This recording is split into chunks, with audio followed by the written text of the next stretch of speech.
धन्यवाद। याच्यानंतर आजच्या कार्यक्रमाचे उद्घाटन महोदय श्री माननीय राजूजी सारे साहेब यांनी सुद्धा या ठिकाणी मनोगत व्यक्त करावं अशी मी त्यांना विनंती करतोय।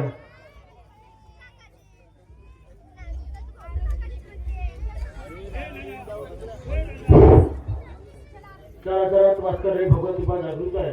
आपण सर्व नेत्याला प्रणाम करू। भगवान बाबा हनुमान जी को प्रणाम। महान त्यागी बाबा जुमदेव जी को प्रणाम। परमात्मा एक नमस्कार नमस्कार। चार्जिंग बरोबर भगवत प्राप्ति के लिए परम पूज्य परमात्मा सेवक मंडळ वर्धमान नगर नागपूरच्या वतीने बाबांच्या आदिक्षेत्रामध्ये आज मौजा टेकबर ढोडमासरी या ठिकाणी सामूहिक एकतेचे जनरल हवन कार्य पार पडले। त्यानिमित्त या ठिकाणी चर्चासत्राचे आयोजन करण्यात आलं आहे। या चर्चासत्रामध्ये जगनिर्माता सृष्टी रचयिता महान शक्तिशाली स्वयं भगवान बाबा हनुमानजी उपस्थित आहेत। बाबांना माझा प्रणाम। त्याचप्रमाणे आम्हा सर्वांचे सद्गुरू व मानव धर्माचे संस्थापक महान देवी बाबा जुमदेवजी या ठिकाणी उपस्थित आहेत। बाबांना माझा प्रणाम। त्याचप्रमाणे बाबांच्या कार्याला वेळोवेळी सहकार्य करणाऱ्या आम्हा सर्वांच्या मातोश्री वाराणसी या ठिकाणी उपस्थित आहेत। आईंना माझा प्रणाम। त्याचप्रमाणे आजच्या चर्चाबेडीचे अध्यक्ष परमपूज्य परमात्मा सेवक मंडळ नागपूर अंतर्गत शाखा भंडारा पवनी चे संचालक आणि आजच्या चर्चाबेडीचे अध्यक्ष आदरणीय तरावे साहेबांना माझा नमस्कार। त्याचप्रमाणे या चर्चाबेडीचे सूत्रसंचालन सांभाळणारे बाबांचे सेवक सतीशदादा चंद्रे दादांना माझा नमस्कार। त्याचप्रमाणे या मंचावर उपस्थित मंडळ अंतर्गत समस्त मार्गदर्शक ज्येष्ठ सेवक सर्वांना माझा नमस्कार। त्याचप्रमाणे उपस्थित सेवक सेविका बालगोपाल सर्वांना माझा नमस्कार। सेवक आतापर्यंत आपण हा सुंदर अनुभव ऐकला आहे आणि चर्चाबेडीची वेळ 4 वाजली तरी काही मार्गदर्शन राहिलेले आहे आणि जे झाले ते सुद्धा खूप सुंदर असे झाले की जे आपण आपल्या परिवारामध्ये आपल्या परिसरामध्ये वापरू शकतो। असे सुंदर असे मार्गदर्शन या ठिकाणी झाले। तर शेवटून आपला हा मानव धर्म आहे। मानव धर्म आणि मानव धर्माची व्याख्या काय तर माणसाने माणसाची माणसासम वागणे बरोबर। तर मानव धर्म हा कसा आहे आपला आम्हाला बाबांनी परमेश्वर पुढे दाखवलाय। बाबांनी परमेश्वर पुढे दाखवलाय सर्वांच्या सजीवाच्या आत्म्यामध्ये परमात्मा दाखवली प्रत्येकाच्या। आणि म्हणून आता काय त्याच्यात सांगितलं की आपल्याला बाबांनी पाया पडू दिलं का नाही पडू दिलं कारण की प्रत्येक सजीवामध्ये प्रत्येक मानवामध्ये आत्मा हा विराजमान आहे आणि तो आत्मा म्हणजे परमेश्वर आहे आणि म्हणून एक आत्मा दुसऱ्या आत्म्यासमोर झुकून दिलं नाही। पण शेवट मला एक आठवण कळलं नाही की आम्हाला शेवकांना म्हणा किंवा अजून लोकांना म्हणा सजीवाची नफरत काय सजीवाची नफरत आहे असा अंदाज आहे। कारण मला सांगतो की जेव्हा उंदीर हा दगडाचा होता तेव्हा आम्ही त्याची पूजा करत होतो का उंदीर जर दगडाचा दिसला तर आपण त्याची पूजा करतो की नाही करत हो की नाही कधी पूजा केली आहे का तुम्ही कधीच नाही। जन्मजात तुम्ही मार्गात आले का आपण आधी उंदराची पूजा करत होतो दगडाचा असला तर आणि तो उंदीर घरामध्ये जर जिवंत दिसला तर त्याच्या मागे झाडू घेऊन धावतो त्याला मारल्याशिवाय आपली चैन पडत नाही आहे खरं। साप दगडाचा जर असेल तर त्याची आम्ही पूजा करतो की नाही परंतु तोच साप जर का जिवंत आपल्या घरामध्ये दिसला तर आम्ही त्याला मारल्याशिवाय चैन पडते का आपल्याला नाही त्याला मारूनच आपल्याला शेवटी चांगलं वाटतं। त्याचप्रमाणे आमचे आई वडील जेव्हा जिवंत असतात तेव्हा आम्हाला आई वडिलांची किंमत कळत नसते त्यांना काय लागते काय नाही हे आम्हाला तेव्हा कळत नाही। परंतु जेव्हा ते नंतर विलीन होतात किंवा मरण पावतात तेव्हा मात्र आम्ही गावातील लोकांना बुंदीचे लाडू वाढण्यामध्ये मागे पुढे पाहतो। कितीतरी पैसा नाश करतो आम्ही ते 13वीच्या 14वीच्या कार्यक्रमात करतो की नाही पण तेवढाच पैसा जर जिवंत असताना जर आपण आई वडिलांच्या सेवेमध्ये किंवा त्यांना लागणाऱ्या वस्तूमध्ये जर दिलं तर काय पाहिजे. परंतु असं होत नाही. आपण इतरत्र स्वार्थ शोधतो.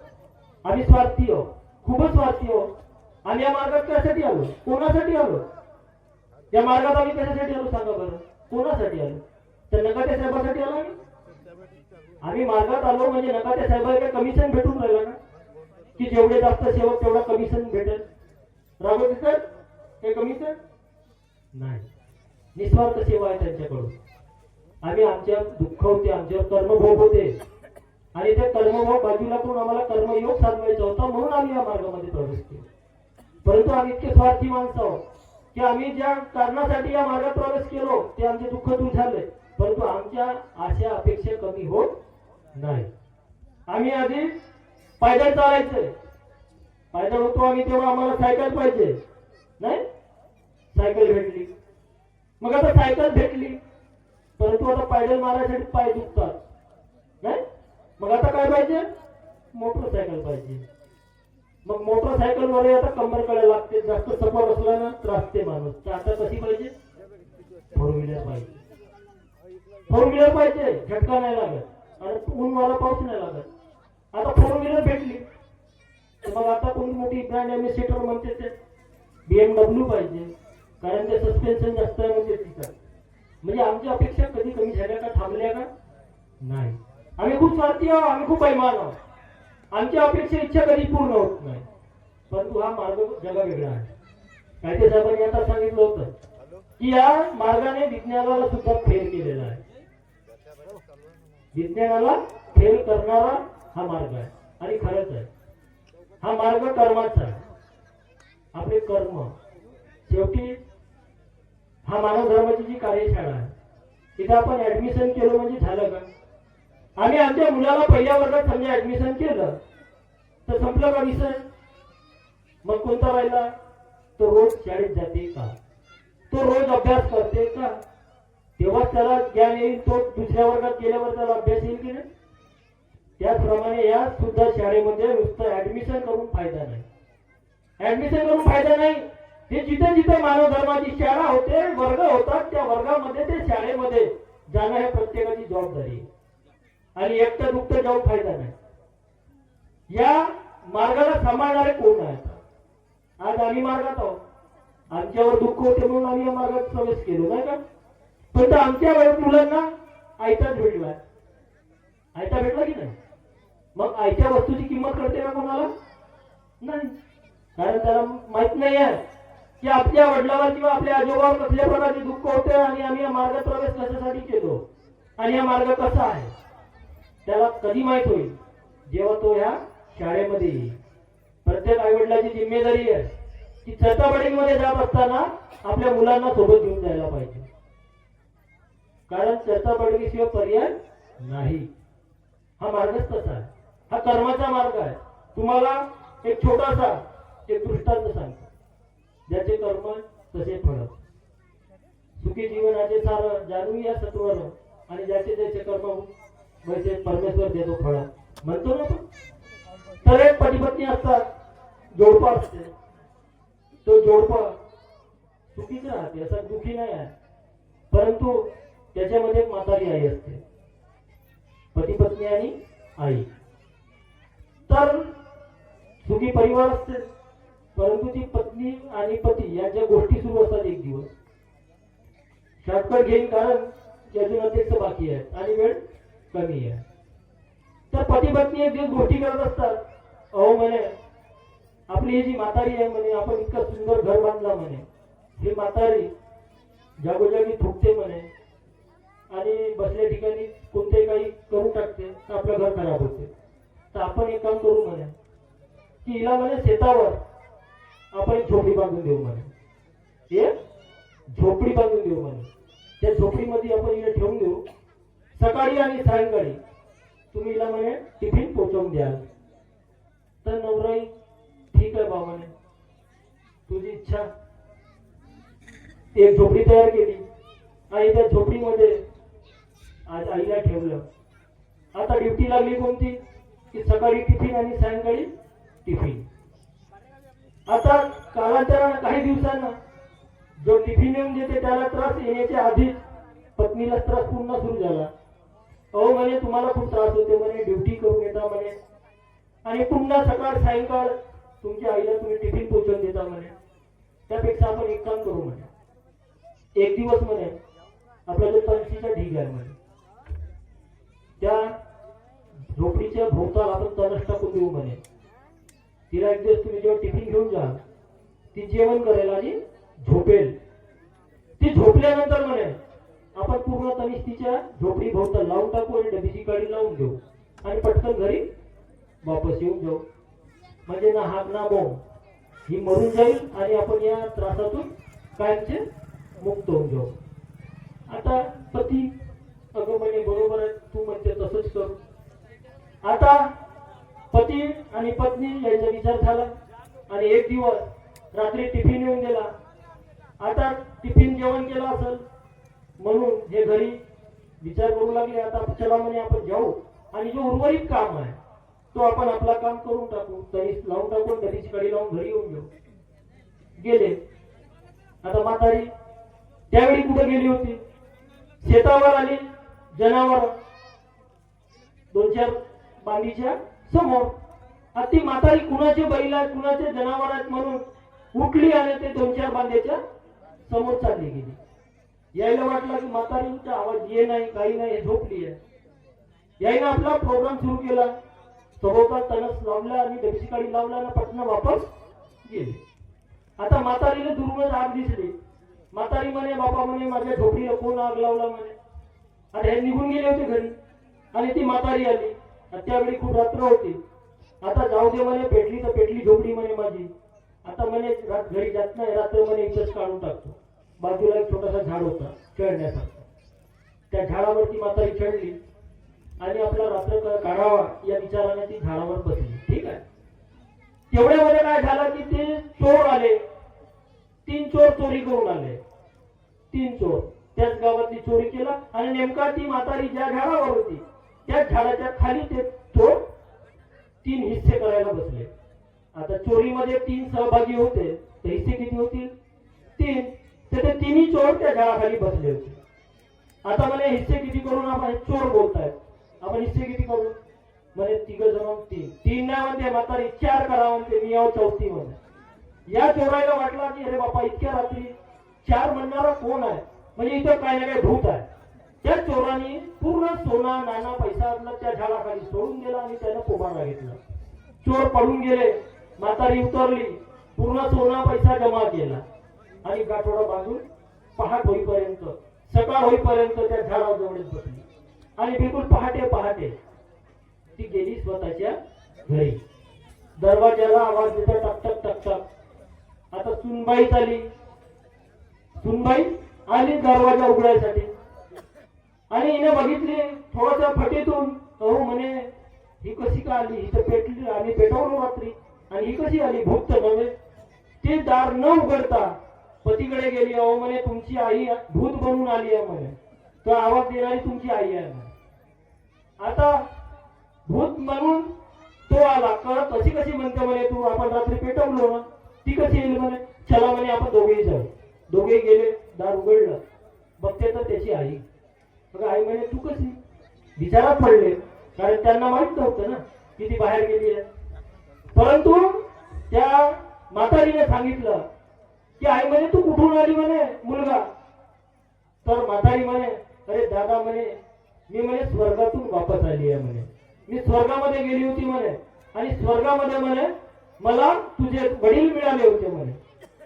तुझे वडील मिळाले होते आणि या तुझ्या वडिलांनी म्हणे हा तुझ्यासाठी म्हणे सोना पैसा जो काही आहे तो म्हणलं म्हणे की माझ्या मुलाला देशील, हा घेऊन जा, हा घेऊन जा आणि माझ्या मुलाला देशील. आणि म्हणून मी म्हणे तो सोना नाना घेऊन आलो म्हणे तुझ्यासाठी. आणि म्हणे हिचे वडील सुद्धा भेटले होते म्हणे त्या स्वर्गामध्ये. त्या सुनेचे वडील सुद्धा भेटले होते म्हणे. मी त्यांना म्हटलं म्हणे की तुमच्या मुलीसाठी बी काहीतरी तुम्ही देऊन द्या. तर त्यांनी म्हटलं म्हणे की नाही, माझी मुलगी येईल तेव्हाच मी तिच्याजवळ देईन, कारण तुमच्यावर माझा विश्वास नाही, कारण तुम्ही माझ्या मुलीलाच द्याल हे कसं सांगू. म्हणून माझी मुलगी येईल तेव्हाच मी हा सगळा गठोडा तिच्याजवळ देईल. माझ्याकडे भरपूर सोनं नाणं आहे, पण मी तिच्याशिवाय दुसऱ्या व्यक्तीजवळ देणार नाही. आता बघा, मोह आवडते का कोणाला? मोह आवडते का? नाही आवडत. जेव्हा आपण ज्याप्रमाणे तुमच्या आईला केलं त्याप्रमाणे एक दिवस मलाही करून टाका ना म्हणे तुम्ही. कारण म्हणे मी जाईन तर माझे वडील पण देतील म्हणे, तर तुम्ही तसेच करा म्हणे जसे आपण तुमच्या आईला केलं होतं. त्या झोपडी बनव म्हणे, त्या झोपडीमध्ये मी राहतो म्हणे, आणि रात्रीच्या वेळी म्हणे टिफिन मी जेवण करीन म्हणे, झोपून जाईन आणि तुम्ही येऊन डबीची कडी लावून वापस येऊन जा म्हणे. आता अगं म्हणे ठीक आहे, म्हणे तू म्हणते तर खरं आपण तसंच करू. बघा, पतीनं तसंच केलं. शेतावर झोपडी बनवली. एक दिवस तिला रात्री जेवण करून झोपू दिलं, हो तर तणीच लावलं आणि तिला डबीची गाडी लाव. आता समोर काय झालं असेल? काय झालं असेल? ज्याचे जैसे कर्म वैसे फळ देतो रे ईश्वर. खरंच ती म्हातारी स्वर्गातून आली होती का? नाही. परंतु कर्म, तुमच्या मनामध्ये कशी भावना आहे, दुसऱ्याविषयी तुमचे विचार कसे आहेत. आपण इतरांना जे देत असतो, एक लक्षात ठेवा नेहमी, आपण इतरांना जे देतो त्याचा 4 पट रिटर्न आपल्याला नक्की मिळते, नक्की मिळते. मग तो पैसा असो, मान सन्मान असो या मान अपमान असो. तुम्ही एखाद्याला पैसा द्या, एक पैसा दिला तुम्हाला 4 पैसे परमेश्वर नक्की देईल, ही गॅरंटी आहे. कारण हा मार्गच कर्माचा. आपण जे पेरू तेच उगवणार आहे. आम्ही आमच्या शेतामध्ये जर धान लावला तर उत्पन्न आम्ही गव्हाचं घेऊ का? कशाचं उत्पन्न होईल? धानाचाच होईल. मग आपण जे इतरांना देऊ तेच आपल्याला भेटेल की नाही? मग आपण काय देतो ते कोणावर अवलंबून आहे? ज्याचं त्याच्यावर आहे. मला जर इतरांकडून अपेक्षा असेल का मला चांगला मान सन्मान भेटायला पाहिजे, मला पैसा भेटायला पाहिजे, तर माझंही पहिलं कर्तव्य आहे ना समोरच्याला मान सन्मान देऊ आम्ही, तेव्हा तुम्ही सुद्धा मान सन्मान रिटर्न करा. आज फुकटमध्ये काहीच भेटत नाही. काही म्हणतात की आमचा मार्ग फुकटात भेटते. ही मनातून कल्पना काढून टाका, बाजूला ठेवा. या जमान्यात फुकटामध्ये काही भेटत नाही, बिलकुल भेटणार नाही. आमच्या स्वतःचे मुलं सुद्धा आम्ही आई वडिलांची प्रॉपर्टी असल्याशिवाय आम्ही त्याची सेवा करतो का? काट करून ठेवलं म्हणते नाही, अशी अवस्था आहे. म्हणून आपले कर्म चांगले पाहिजे, कारण हा मार्गच कर्माचा आहे. आणि स्वतःवर मात्र आपल्या कर्मावर विश्वास ठेवा, आत्मविश्वास हा सगळ्यात महत्वाचा आहे. एखाद्या झाडाच्या फांदीवर जो पक्षी बसते, एखाद्या झाडाच्या फांदीवर जो पक्षी बसते, तो पक्षी त्या फांदीवर कधीच विश्वास करत नाही. त्याचा विश्वास कशावर असते? स्वतःच्या पंखावर विश्वास असते त्याचा. त्याला माहित असते की मी या फांदीवर बसलो आणि हे केव्हाही जरी तुटून पडली तरी माझ्यावर विश्वास आहे, माझ्या पंखावर विश्वास आहे की मी भुरकन उडून जाऊ शकतो. हा त्याच्या पंखावर विश्वास आहे, त्या फांदीवर नाही राहत. आणि त्याच प्रकारे आम्हाला सुद्धा आमच्या कर्मावर विश्वास ठेवायचा आहे. आपले कर्म जर चांगले असतील तर आपला कोणी काही करू शकत नाही. अहो, परमेश्वराची जे सीसीटीव्ही लागली आहे, तुम्हाला सांगतो आज लोक शुगर आहे म्हणून साखर नाही खात, बरोबर आहे का? तुम्ही चहा आणा, एखादी खीर आणा, लाडू द्या, नाहीची म्हणे माफ करा मला शुगर आहे. त्या शुगरच्या भीतीनं गोड खाणं आम्ही सोडून दिलं. सोडलं की नाही? सोडलं. आणि एखादी बीपी वाला आहे पेशंट, तर तो माहिती आहे का नमक नाही खा, काहून का मला बीपी लवकर वाढते म्हणे, नमक बिलकुल नाही म्हणे, डॉक्टरनं नाही म्हणला म्हणे. मग मला सांगा, जर तुम्ही त्या शुगरच्या भीतीनं साखर खाणं सोडलं, बीपीच्या भीतीनं नमक खाणं सोडलं, पण मग परमेश्वराची भीती नाही आहे तुम्हाला? परमेश्वराला घाबरत नाही आम्ही? मग वाईट कर्म करणं सोडलो का आम्ही? मग बाबांनी जे शिकवलं त्याप्रमाणे आम्ही चालतो का? आम्हाला चालणं महत्वाचं आहे. कोणी काही करणार नाही, तुम्हाला सांगतो, ज्याचा त्यालाच करायचं आहे. बाबांनी सांगितलंय तुझं आहे तुझे पाशी तरी तू जागा भुललासी. अहो, या मार्गामध्ये तुम्हाला सांगतो 90% बिमाऱ्या आपल्या घरच्या डॉक्टरने दुरुस्त होतात. आपल्या घरी डॉक्टर आहे, परंतु आमच्या त्याचा विचारच पडून जातो. त्या डॉक्टरकडे कधी कोणाचं लक्ष असते का? नसते. वेळ असता तर मी मोठा एक अजून अनुभव सांगलो असतो चांगलाचा, परंतु वेळ नाही.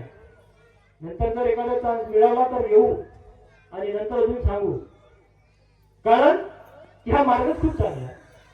मला नाही वाटत की दुसरा असा कोणता मार्ग या मानव धर्मासारखा मार्ग असेल. तुम्ही कितीही फिरा परंतु शोधून सापडणार नाही. आणि एवढी चांगली आम्हाला भगवत कृपा मिळाली तर आता आमचे दुःख तर दूर झाले. मग आता झालं का आपलं काम? संपलं का? अरे आपण दुःखासाठी आलो होतो, आपले दुःख दूर झाले, आता का करायचं आहे? आता कोणता काम आहे? आपण दुःखासाठीच आलो होतो. पण नाही, आम्हाला जी भगवत कृपा मिळाली, आमचे जे दुःख होते ते आम्हाला बाजूला होऊन सुख मिळालं. आता ही जी सिधुरी आम्हाला मिळाली आहे, ह्या सिधुरीला कसं जपून ठेवायचं, कसं जपून ठेवायचं आणि अविरत आपल्या कशी काळजी लावायची हे त्याच्यावर अवलंबून आहे. आणि म्हणून बाबांनी दिलेले तत्वशब्द नियमाचे पालन करण्याचा पुरेपूर प्रयत्न करा. आणि मी सुद्धा माझ्या शेवटच्या श्वासापर्यंत बाबांनी दिलेले तत्वशब्द नियम आणि सत्यमर्यादा प्रेमाचे आचरण करण्याचा पुरेपूर प्रयत्न करीन. एवढे बोलून मी माझे 2 शब्द थांबवतो. सर्वांना माझा नमस्कार. धन्यवाद साहेब. तर आजचे कार्यक्रमाचे